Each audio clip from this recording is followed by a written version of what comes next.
Rebecca here, and welcome back to another week in the STEAM Lab! Whenever you're learning new things, experimenting, inventing, or anything else one might do in a lab, you need to make sure you have faith. Faith is trusting in what you can't see because of what you can see. And you also have to have something to work with. Today, I asked a few people to let me borrow their glasses for the day. Cheers! Just kidding, eyeglasses, not water glasses.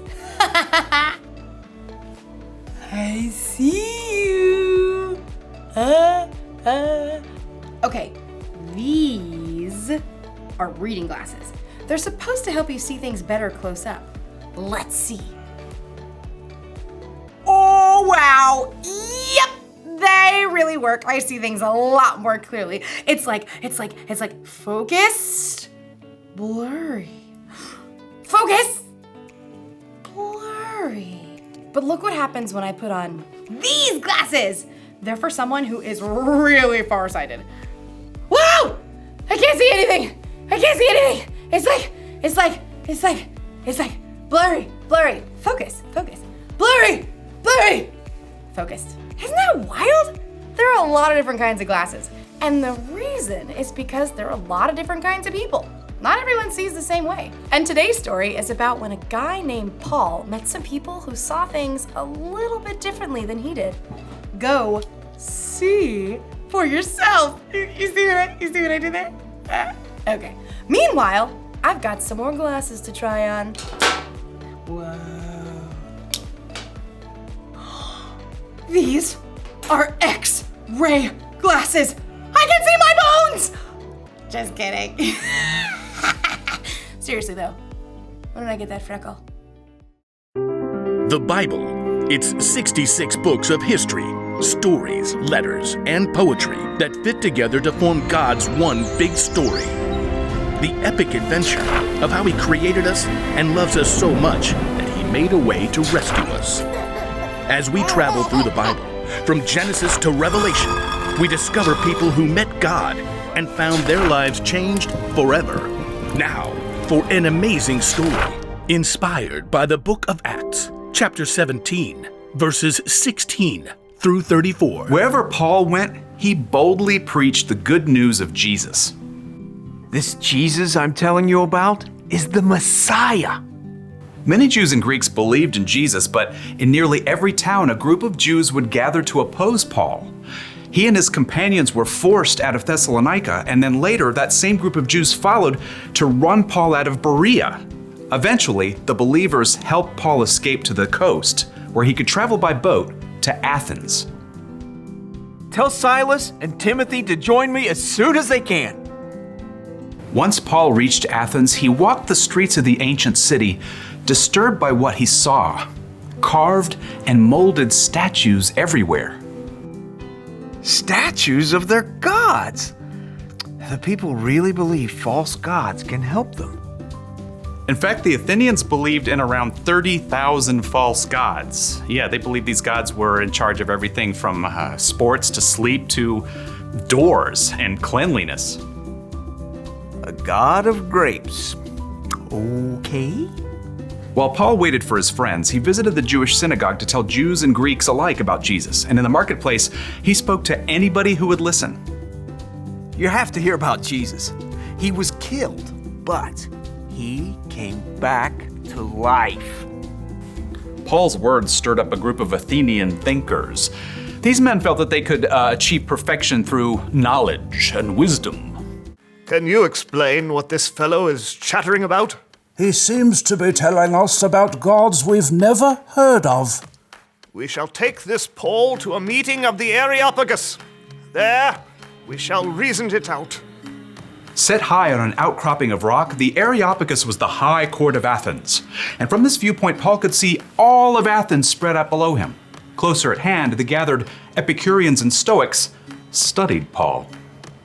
What is this new teaching you're giving us? You have some strange ideas we've never heard before.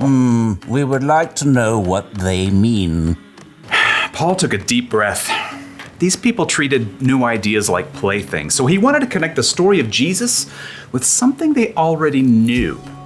People of Athens, I see that you are very religious in every way. We are aware of this. Please proceed. Paul recalled a small carved altar he had discovered while exploring the city. As I walked around, I looked carefully at the things you worship. I even found an altar with "To an unknown God" written on it. Now, I'm going to tell you about this unknown God. Paul explained to them that the true God created the entire world and everything in it. He created each individual person with a purpose and an adventure to live. He did it so that people would seek him and find him, even though he is not far from any of us. Preposterous. Continue. Paul knew that these Athenians might listen to the words of their own writers that might actually reflect something of who God is. In him we live and move and exist. As some of your own poets have also said, we are his children. What an interesting point. Paul told them that people are God's children. God is alive and real, not some carved statue or molded from gold. And now by sending Jesus, God was telling everyone everywhere to turn away from the bad things they've done and to follow him. God has proved this to everyone by raising Jesus from the dead. Preposterous. Fascinating. More like fantasy. Get this joker out of here. No. This is new, fresh. We will hear you speak about this again sometime. A man called Dionysius had been among the crowd at the Areopagus. He hurried to catch up as Paul left. I want to know more about this living God, about Jesus. I can help you, friend. So Paul continued to spread the good news and love of Jesus, and after a short time, Dionysius became a follower of Jesus, as well as a woman named Damaris and several others.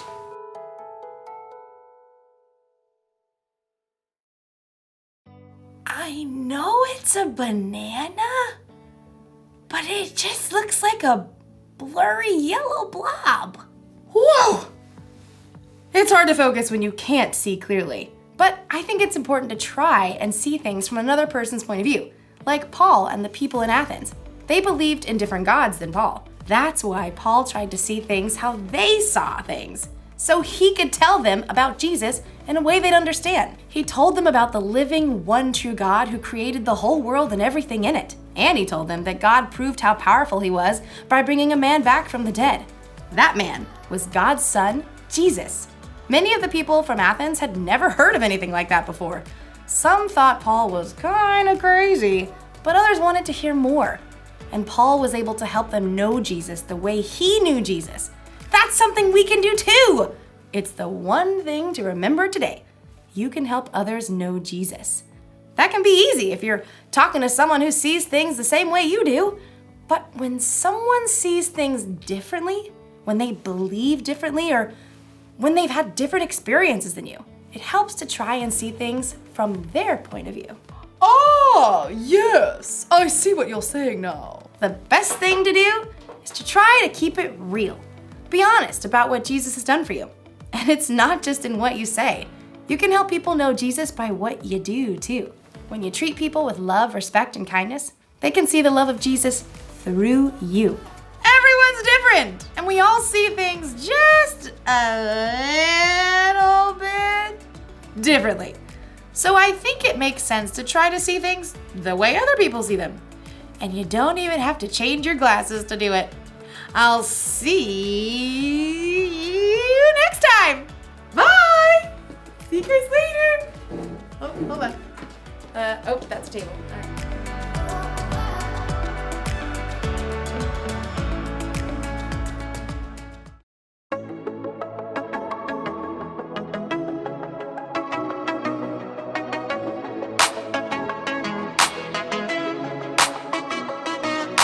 Sometimes the road ahead can be so rough. You are the reason why I don't give up. 'Cause even when it's hard,